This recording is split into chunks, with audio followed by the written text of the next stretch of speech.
1944. For 2 long years, Europe has waited for liberation. Hitler still occupies the entire continent, but everywhere he's on the defensive. The German armies are retreating in Russia. The Allies have invaded Italy and are marching on Rome. They're certain to land in the west this year. Hitler has built his Atlantic Wall, which extends from Norway to the Pyrenees, passing through Pas-de-Calais and the beaches of Normandy. Hitler has ordered that it be made an impregnable fortress. Field Marshal Rommel, the Desert Fox, is now Commander-in-Chief of Army Group B and Inspector General of the coasts of Holland, Belgium and France, a 900-mile front. For Rommel, the battle will be fought here on the beaches. He will throw the British and American forces straight back into the sea. This will be the longest day, he warns. Rommel is not happy from the moment he sets foot on the shore. Why are these beaches so utterly devoid of obstructions? Wooden stakes and concrete piles. At high tide, they'll be hidden below the surface, and on landing will pierce the Allies' boats. To avoid them, the enemy will have to disembark at low tide. Then they'll be in gun sight for a long time with no cover. He sows millions of mines on the shore and in the sea. He's going to flood all the lowlands from Holland to the Cotentin Peninsula. What Rommel doesn't know is that the French resistance has procured the complete plans of the Atlantic Wall and has succeeded in getting them to London. The Allies know the position of each pillbox, the caliber of every gun, the strength of each infantry unit.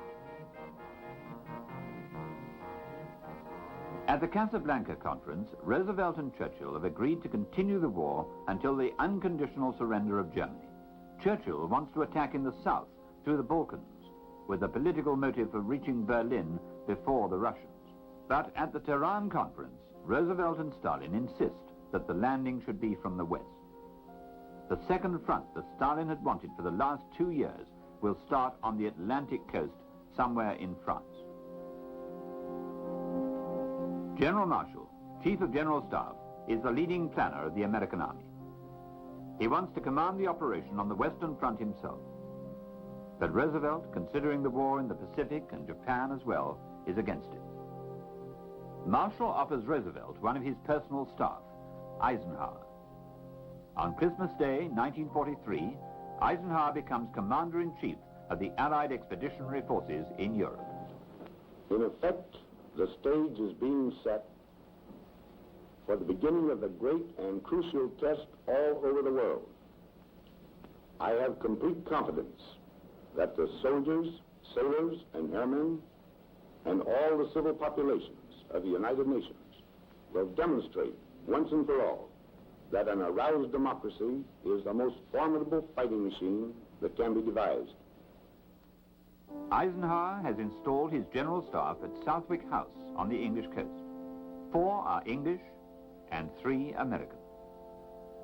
February 1944. The Air Force has already begun to prepare the ground. The French pilots of the Groupe Lorraine take part in these tactical bombing missions.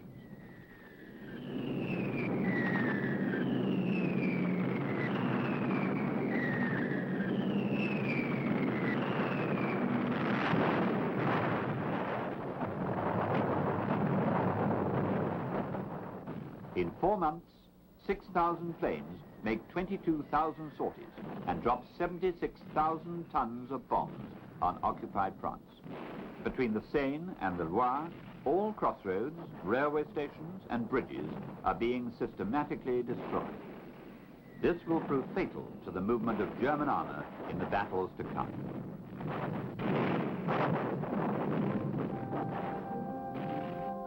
May 1944. All units are camped in the south of England, and the assembly points are out of bounds to civilians and severely controlled. The hour approaches.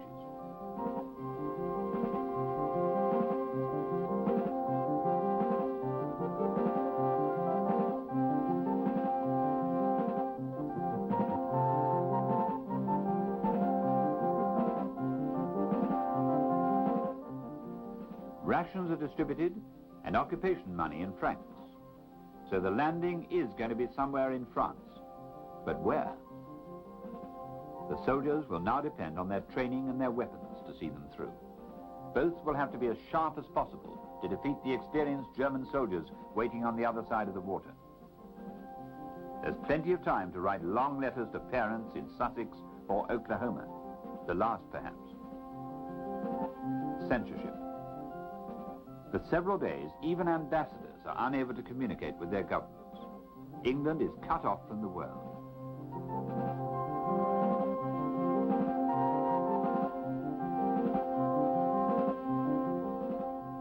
At last, the landing plans are studied on the meticulously accurate scale models. Every single tree is there, but the place names are fictitious. Is it Brittany, Normandy, or Pas-de-Calais? General George Patton, christened Old Blood and Guts by the GIs in Italy, has positioned his troops just outside Dover, opposite Pas-de-Calais. But this turns out to be just another maneuver to deceive the enemy. It completely misleads the Germans. It is exactly here, in the Pas-de-Calais, that they are waiting for the Allied attack. This is the most fortified spot on the Atlantic coast. Rommel, nervous and tired, decides to leave for Germany. It's his wife's birthday. He's also arranged a meeting with Hitler to ask for more reinforcements. The weather report is bad, so he sets off the following morning at dawn, after reassuring his troops. Im Hinblick auf unsere starken Anlagen, im Hinblick auf den vorzüglichen Geist unserer Truppe, auf die neue Bewaffnung und die Kampfmittel, die uns in die Hand gegeben sind, können wir den kommenden Ereignissen mit größter Ruhe entgegensehen und brauchen uns keine Sekunde den Kopf zu brechen, ob es gut oder schlecht geht. Es geht bestimmt gut und ich glaube nicht, dass der Engel ein zweites Mal wiederkommt, wenn er hier den Versuch macht.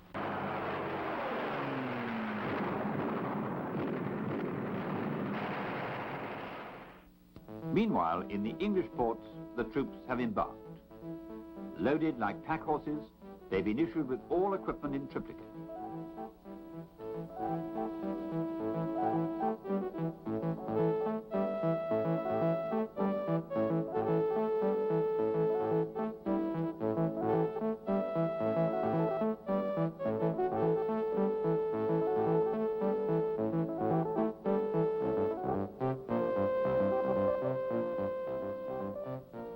The soldiers crowd together in the holds of the ships and wait. But 1 day, 2 days, 3 days. Why? The sun is still shining brightly. The most difficult thing to bear is inaction. Fighting men who fret gradually lose the fine edge of morale that has taken so long to prepare. Card games are no substitute for the release of tension. Everything depends on the weather, in fact, and also on the tide and the moonlight. In spite of appearances, the weather forecast is bad.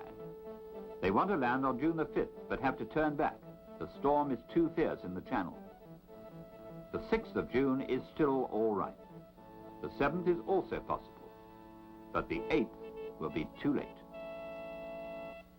Eisenhower sees the effect this waiting is having on the army's morale. But what can he do? He hasn't arranged this blasted weather. On Sunday at 9 o'clock in the evening, the Chief Meteorological Officer, Group Captain J.M. Stagg, forecasts a clearing for Tuesday the 6th. Everyone turns to Ike. I thought it was just the best of a bad bargain, so I possibly sat silently just reviewing these things, maybe, well, I'd say 35 or 45 seconds. Now it's been reported by some of the people present. For example, my own chief staff says 5 minutes. Well, I know that one, but 5 minutes under such conditions sounds like a year. Actually, I'd think after 30, 45 seconds, something like that, I just got up and said, okay, we'll go, and this room was emptied in 2 seconds. Along 20 miles of front, the most formidable armada of all time sails towards France, making the journey in reverse of William the Conqueror 9 centuries earlier. 5,000 ships, protected by 700 naval vessels, watched over by 13,000 planes, and carrying 140,000 troops.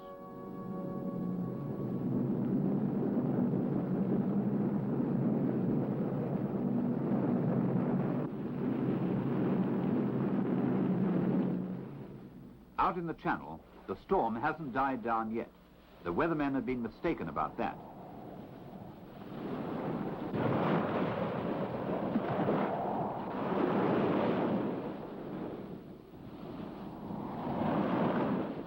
At last, battle orders can be opened.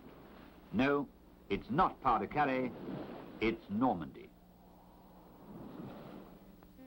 Meanwhile, on the English airfields, 20,000 paratroopers prepare for the big jump. 2 American divisions, the 101st under General Maxwell Taylor, and the 82nd under General Ridgway and General Gavin, and 1 British division under General Gale. Eisenhower has a heavy responsibility. It's been predicted that he could lose 80% of these men. They've never seen action and believe for a few hours only that they're going to play cowboys and Indians, that the whole thing is a big game. The pilots have stage fright even worse than the paratroopers. Between them, they have only a few dozen flying hours. They've been told, all you have to do is follow the plane in front of you. Don't worry about anything else. On the Cotentin Peninsula, the wind has blown them off their route. The pilots look for their drop zone and the flares. Go, go, go, shout the sergeants. And everyone jumps a little wildly, scattered over 24 miles.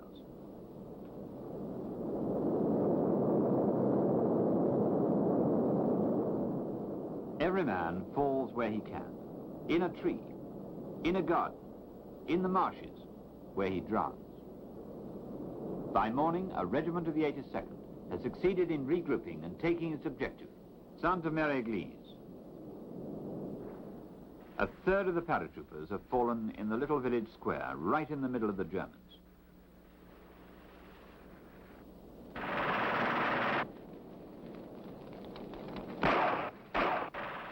The objective is the region between the Vire Valley and the valley of the Orme. Security has been secured by 2 paratroop drops, one around Sainte-Mère-Église to American divisions, and the other to the west of Caen, a British parachute division.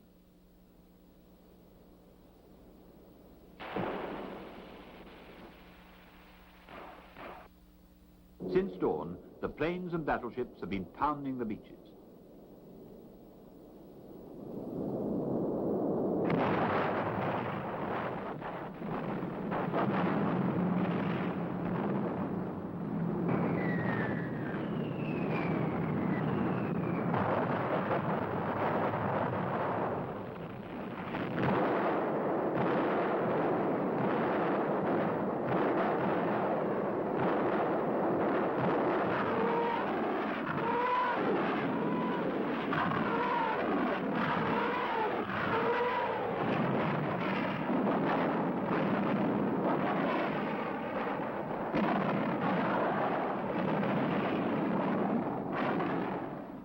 The landing itself will take place on 5 code-named beaches.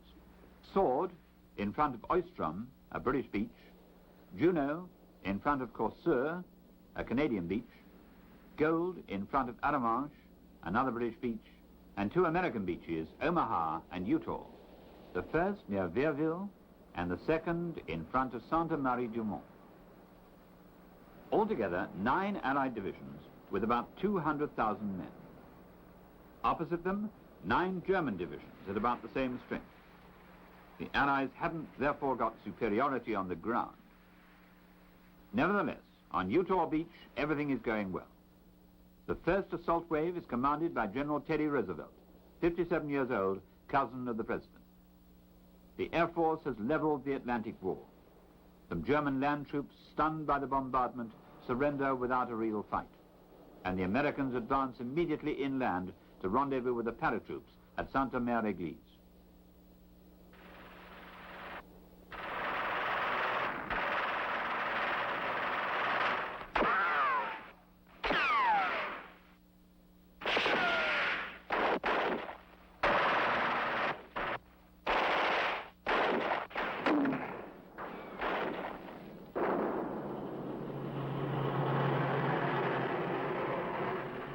The fascinated Normans can hardly believe their eyes, while the children stare open-mouthed at these soldiers from the skies. For the moment, it's a military walkover. So where are the Germans? They're there, crouching in ambush. A battalion of the 6th Regiment under Colonel von der Heydt, specially trained for anti-air landing operations, waiting for the Americans on the road to Carentan. The German soldiers are well trained and still confident of defeating the untried Allied soldiers who are thrown ashore in what appears to be a desperate gamble. There are a few commanding officers, however, who understand more of the task facing them. Colonel von der Heydt, who commands the anti-parachute operations around Carentan, had installed his command post in the village of Sainte Marie du Mont. When he climbed into the church tower to look out towards the coast, he saw a sight that was enough to dishearten the bravest soldier. The Allied invasion fleet lay offshore, his soldiers hidden in the bushes, waiting for the first wave of American troops, were wise to skulk and hide in ambush. The tide of military power coming in was awesome. The first American prisoners confirm it. Yes, it really is the landing. But they seem to be thinking to themselves, wait and see what's in store for you.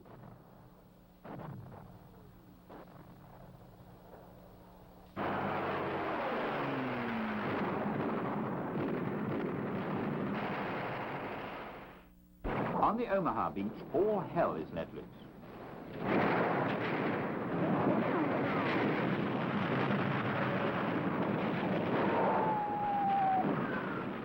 The Allied Air Force has missed its target. The German defenses are intact.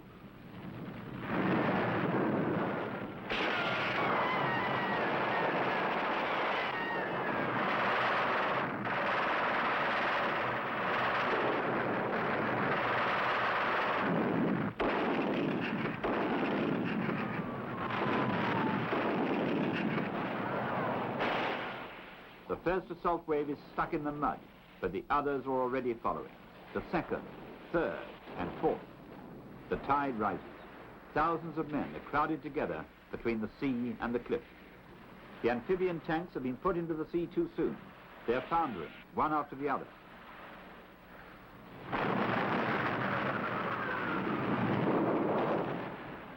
General Cotter pulls himself up and drags along a handful of men to mount an assault on the blockhouse. The Omaha landing succeeds, but at a terrible price. 2,000 dead, wounded, or missing.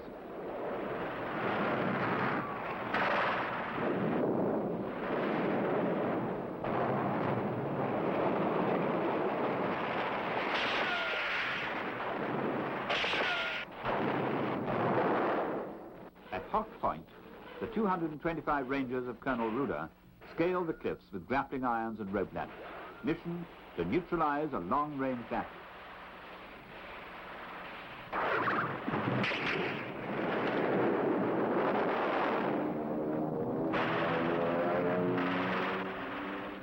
When they take possession of it, Colonel Ruder has lost half his men, and he sees that the guns aren't there.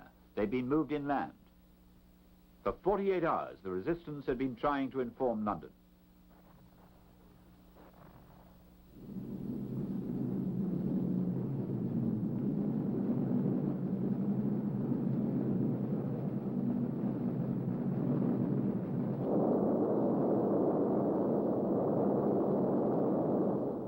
From the English coast, all night and all morning, gliders dropped 6,000 paratroops onto the banks of the Orne, somehow or other, more by luck than judgment.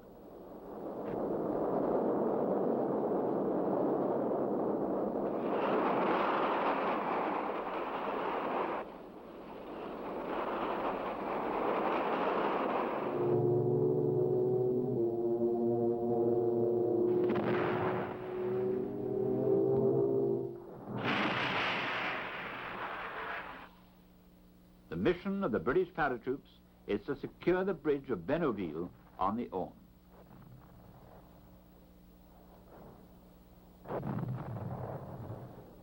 On the British beaches, codenamed Gold and Sword, the Tommies remind themselves of Lord Astley's prayer before the battle.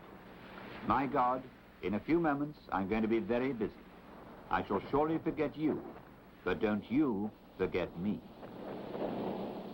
The 1st Commando Brigade lands in front of Oostrum. Colonel Dawson, Chief of General Staff, orders the 2 landing craft carrying General Kiefer's commandos to go in.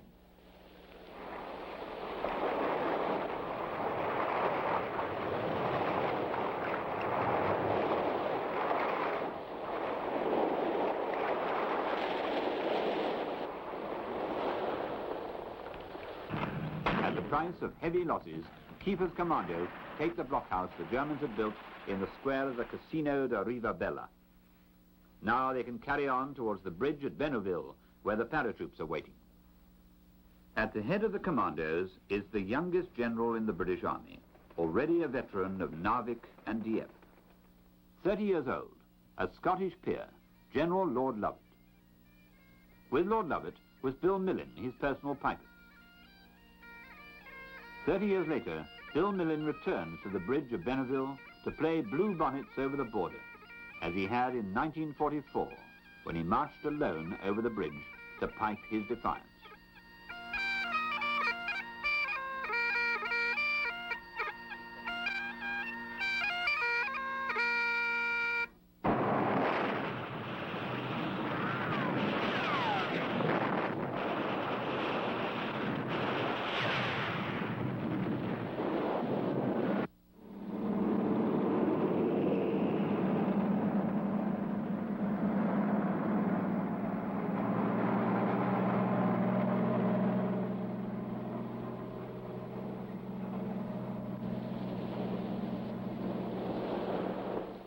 At 4 o'clock in the afternoon, 10 hours after the landing, Rommel's only armoured division, the 21st Panzers, launch a counterattack.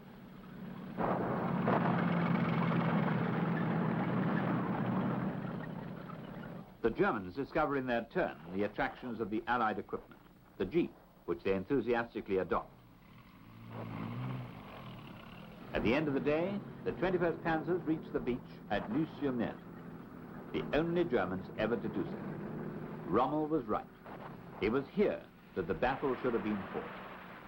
It was too late now. The Germans fall back to their previous positions. Rommel returns from Germany the same evening, June the 6th. He inspects the front and interrogates General Meindel's paratroops himself. Then he goes to Saint-Germain to see old Marshal von Rundstedt, Commander-in-Chief in the West. Rommel is furious. He wants armoured troops, armour at any price. He must shorten the front and counterattack quickly. But Hitler obstinately keeps the Panzer SS in reserve. The Führer will listen to nothing. He has no confidence in anyone. What if this landing is a trick, he said. To all appearances, he lives in a dream of secret weapons, the V1, the flying bombs with which he has decided to destroy London. In 15 days, 2,000 V1s are launched on England, causing considerable havoc.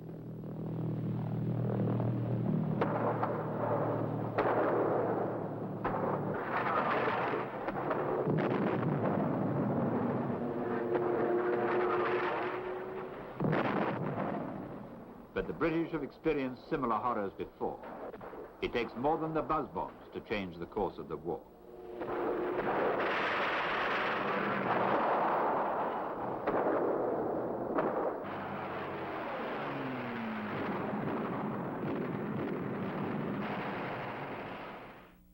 At last, Hitler believes the invasion. From all corners of Europe, from Russia, from Germany, and above all from France, German reinforcements make for Normandy.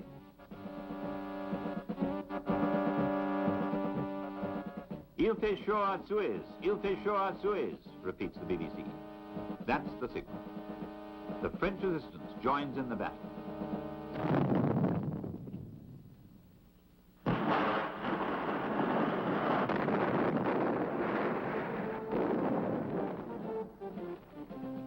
All over France, 30,000 Maquisards, armed only with Tommy guns and explosives, harass the German convoys, slowing down their progress towards the front. It's called Operation Tortoise. Their action, said Eisenhower, saved us 5 divisions.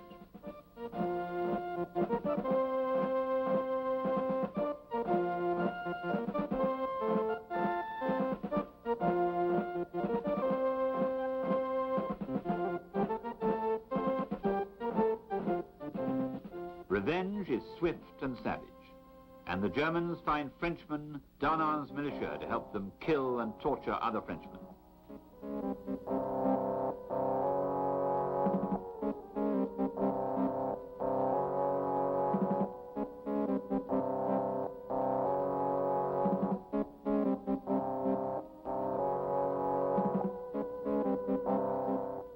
SS Division Das Reich, which is coming up from Toulouse, is held back by 4 days. Exasperated, the SS leave terror in their wake. At Oradour-sur-Glane, they shut all the people in the church and set it alight. At Toul, they hang hostages from the balconies. The nearer they approach the battlefield, the more their pace slows down. Goebbels' propaganda tries to build up the morale of the troops and insists, Eisenhower hasn't surprised us. Propaganda is of little comfort to the German soldier, and he undergoes all the shattering effects of the American fighter-bomber attacks.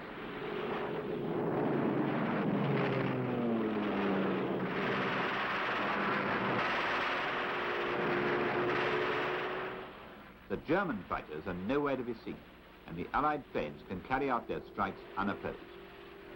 The Luftwaffe has been pushed right back into Germany by the Allied fighter sweeps, and the shortage of fuel and pilots has eliminated the once feared German air power.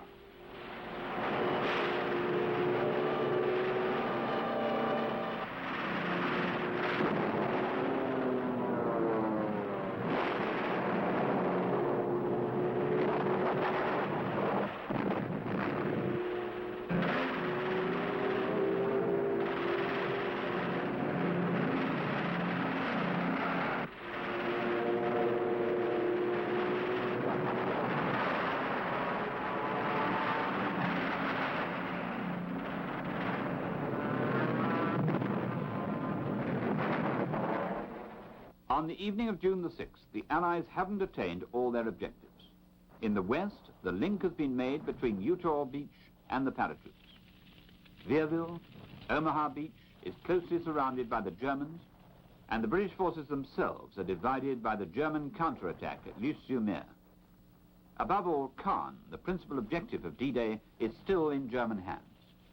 The Americans go up the Cotentin Peninsula, following a road marked by ruined villages. For the Normans, liberation has two phases, war and friendship. In advance of their other countrymen, they learn several American words, GI, Jeep, OK.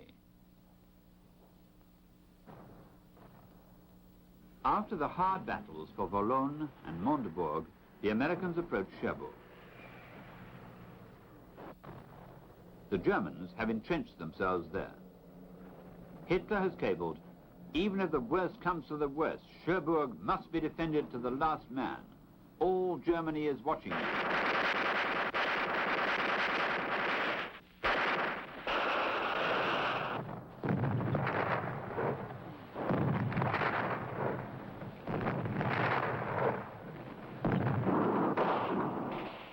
For a whole week, the town has had to be cleaned up house by house.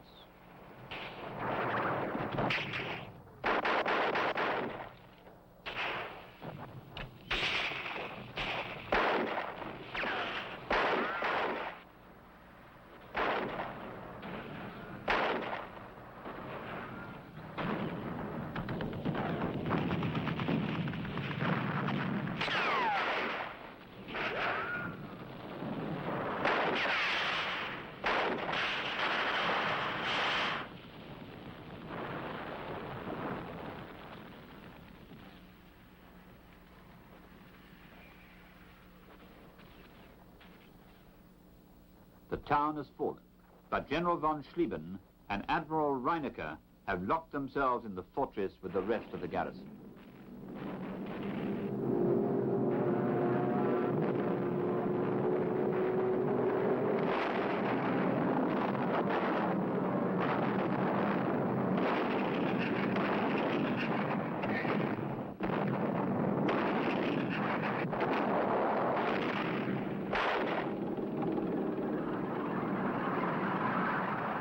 German soldiers, surrender. This is your last chance. The loudspeakers of the psychological warfare unit join the bombardment. Before surrendering, the Germans blow up all the port installations. By June the 30th, it's over. With 800 survivors, General von Schlieben surrenders to General Collins. Hitler has a fit of hysterics and publicly calls Schlieben a coward.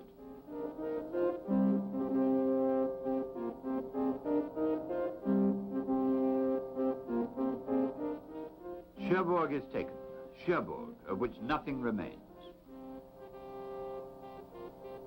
In 19 days, record time, American engineering know-how, helped by French workmen, put the port in working order.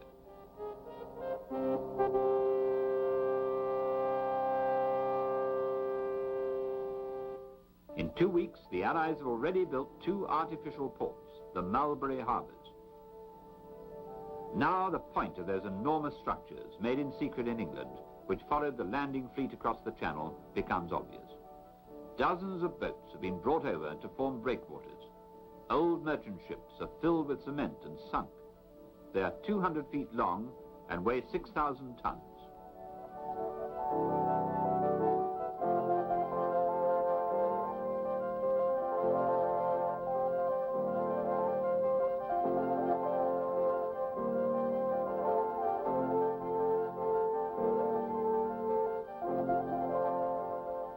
Finally, 11 miles of jetties are constructed with hundreds of floating pontoons. The English dock has been constructed at Arromanches and christened Winston in honor of Churchill, who had the idea of trying this giant Meccano set. The second, the American port, has been installed in front of Saint Laurent. On June the 19th, a storm blew up, the most violent that had ever been experienced for that time of year.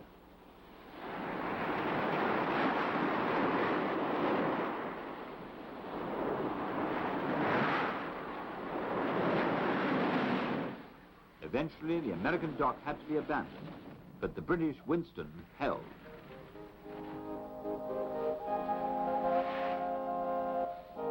In 2 months, 2 million men and 500,000 vehicles had disembarked at Arromanches. The extent of the Allies' preparations continues to stagger the Germans.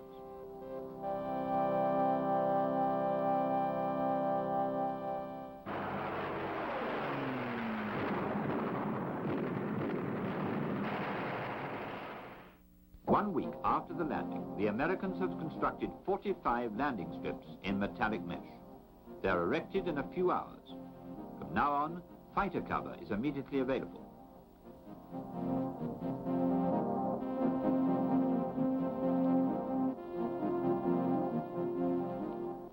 Lost on a deserted beach in the south of England, this strange ice cream parlor is really a secret pumping station. To keep the expeditionary force supplied with fuel, Churchill has the idea for a pipeline, codenamed Pluto, whose enormous reels unroll and lie along the bottom of the channel.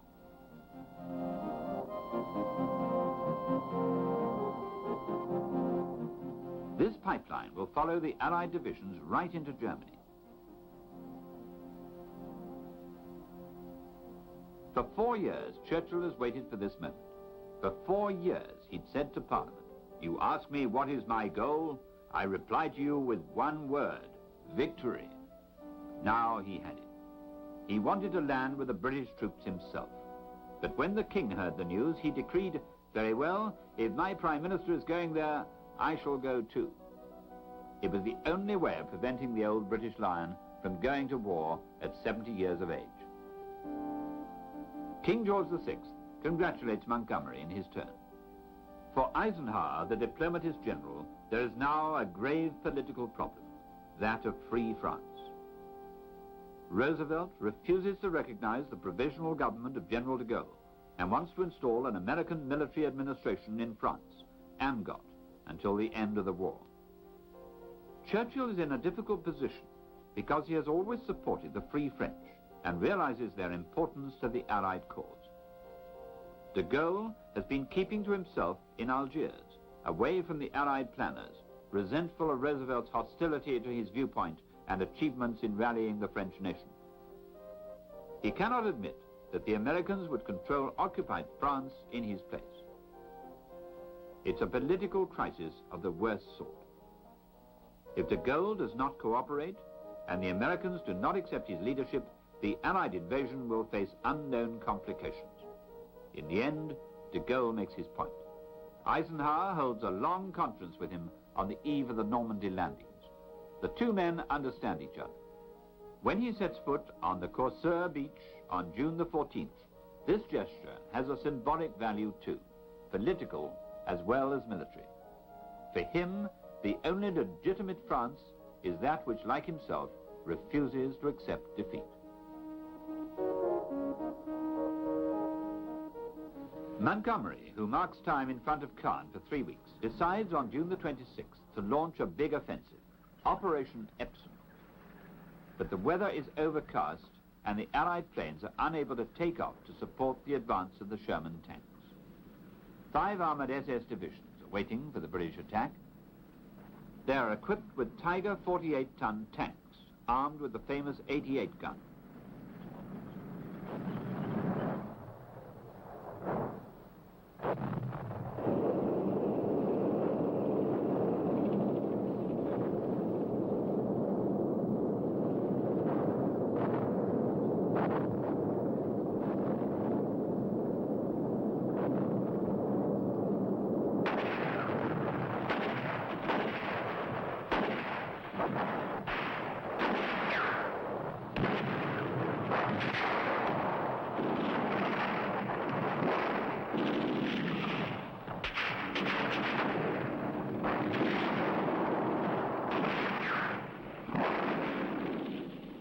Tigers savage the Allied tanks. One single crew destroys 16 Shermans in 1 hour. Operation Epsom is halted in its tracks.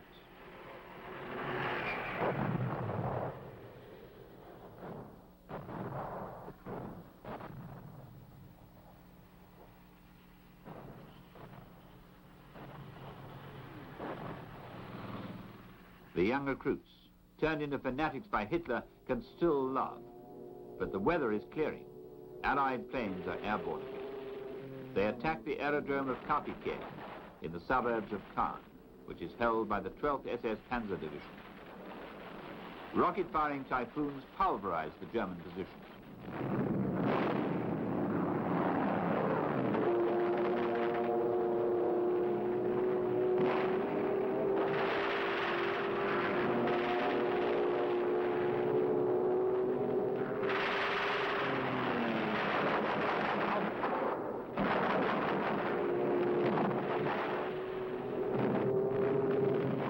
Montgomery wants to make an end and decides to wipe out the German defenses.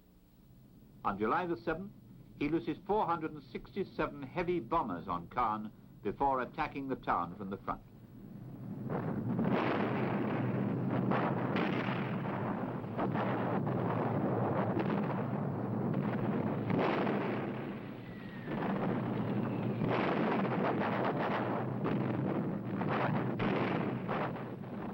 On July the 8th, a month after the landing, Canadian tanks rumble into the town.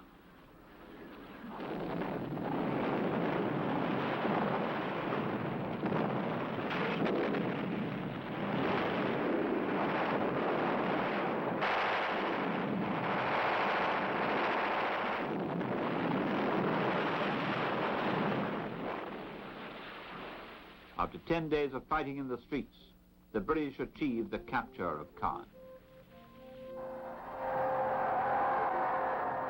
Montgomery, criticized from London for the slowness of his advance, wants to push on at once on the road to Paris. He inaugurates Operation Goodwood of July the 18th with a formidable bombardment of the steelworks of Colombelle to the north of the Orne, where the Germans are entrenched.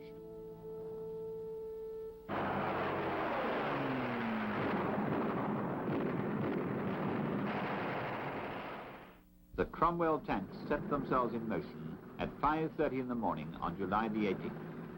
The Tigers, having been knocked out by the bombardment, the British divisions follow the railway line from Cagny and advance freely onto the plain.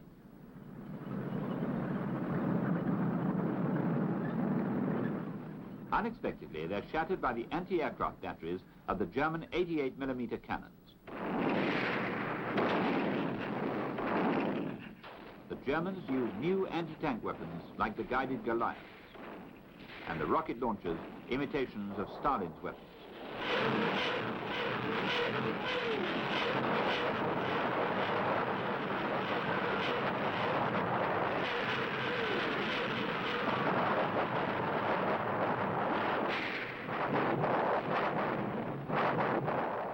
More than 100 British tanks are destroyed. Operation Goodwood is halted. In the West, General Bradley's Americans, whose objective is Saint-Lô, are also held up. It's impossible to press forward in this maze of hedgerows where there are snipers and paratroops and SS units of the German 7th Army. Only the little Piper Cubs, the eyes of the artillery, can help to clean up the area, one hedgerow after another.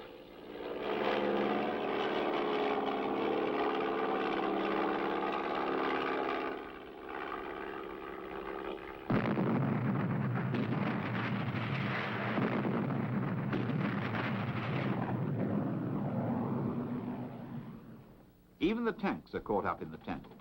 12 divisions take 17 days to advance 6 miles.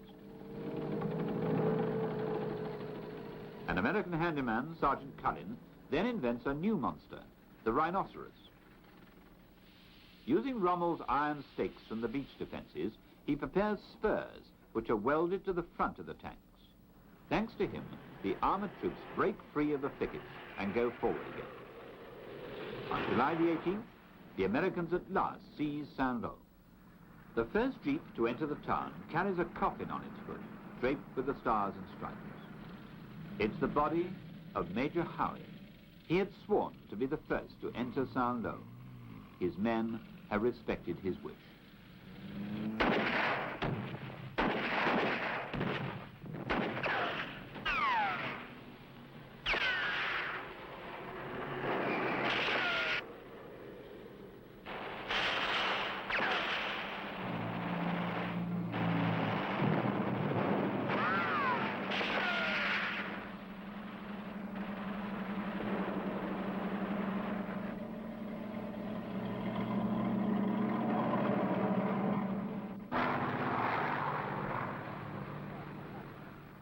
General Hodges' tanks have broken through.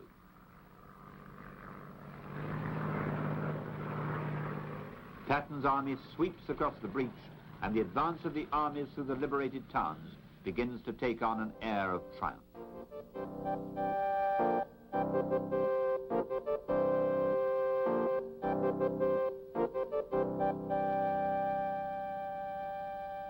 Meanwhile, Hitler, proudly holding out his bandaged hand, is smiling. Why the bandage? On July the 20th, he miraculously escaped from an assassination attempt. In the command post at Rustenburg, Colonel von Stauffenberg, chief of the plotters, had put a bomb under the heavy conference table. Its very thickness saved the Führer's life. Hitler's faithful supporters congratulate him. It's truly a miracle. God is with me, the Führer declares on the radio. On July the 17th, Rommel, seriously wounded by Allied planes, is replaced by Marshal von Kluge. For the Germans, the situation is becoming very dangerous. They have no defense to offer against Patton's army, which spreads through Brittany. On the other flank, Montgomery tries to reach Falaise from Caen. An encirclement seems to be the Allied plan. 5 panzer divisions travel all night to avoid air attacks and hope to surprise the American forces. But at daybreak, they are spotted by 10 squadrons of British Typhoon fighters armed with rockets. The result is catastrophic for the German High Command.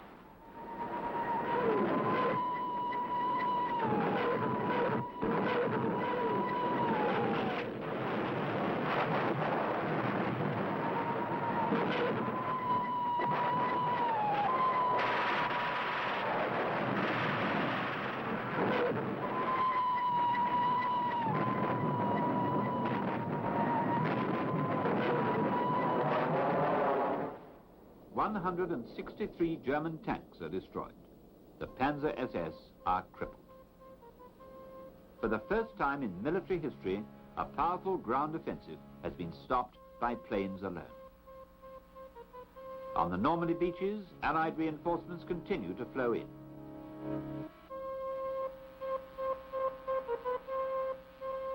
On the 1st of August, the French 2nd Armoured Division lands at Utor Beach, 3 years after General Leclerc, leaving Africa, had sworn not to lay down arms until the French flag is flying over Paris and Strasbourg.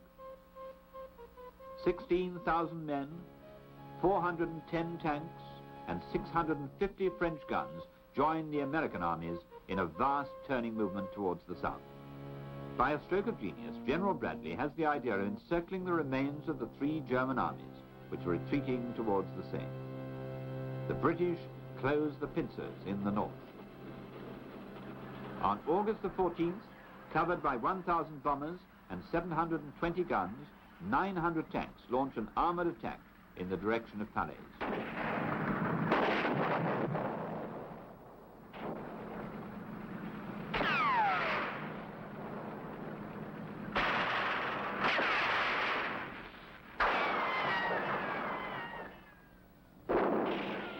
On the morning of the 16th, the Canadians take Falaise and the castle of William the Conqueror. Montgomery telephones Bradley, "We will meet at Chambois." And on August the 19th, the Allies make their rendezvous in this little village on the Dives.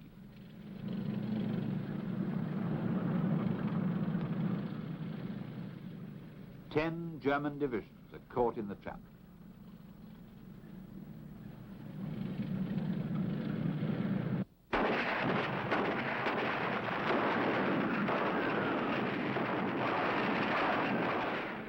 On Mount Ormel, General Mazek's Poles guard the entry to the Falaise pocket. Montgomery has told them, "You are the cork in the bottle. Hold it well." The Poles stood firm and sealed the fate of the trapped German forces. It was a second Stalingrad.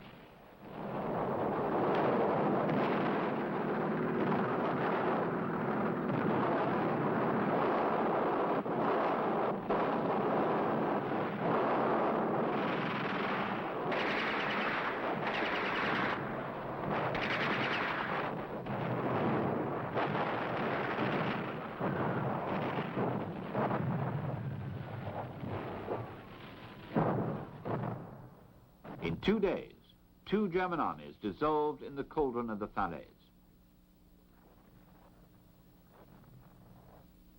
In 2 days, Hitler lost his best regiments, the crack paratroops and the redoubtable SS Panzer divisions. He had hesitated too long before throwing them into battle.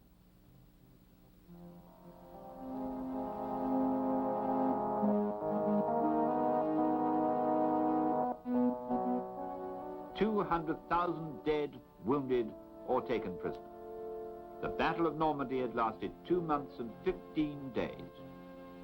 It was the end of the road for the Germans in the West.